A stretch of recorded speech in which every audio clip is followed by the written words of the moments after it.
My camp trip is here, and the NFL news cycle is spinning. I've said most of what I'm going to say on Aaron Rodgers, with Packers veterans set to report to Lambeau in less than 24 hours. But one thing I'd add here that I think is important.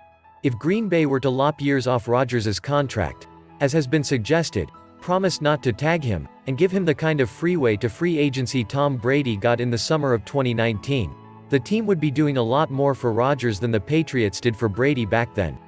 USA Today Sports. 3. Brady was going into the final year of his deal. Rodgers isn't, he has 3 years left. And Brady landing the no-tag provision was part of the Kraft family's standing promise that Brady had earned the right to finish his career as he liked.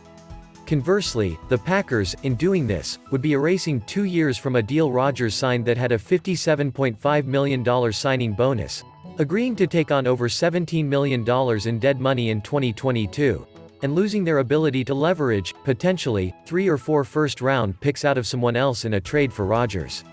The ceiling for the return then, because Rodgers is over 30 and has accrued more than 10 years in the league, would be set at a 5th-round comp pick. This is just me, but I wouldn't agree to do that if I were the Packers. What would make more sense would be lopping 2023 off the deal and giving Rodgers a no-tag provision.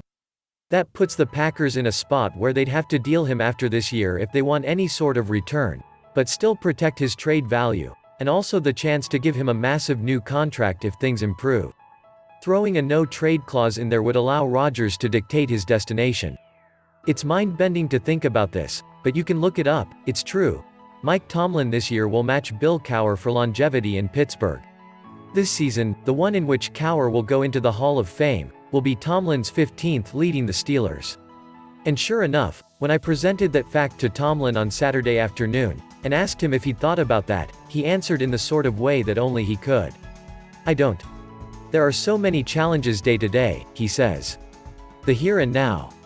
The urgency that's required to prepare this group and walk this journey.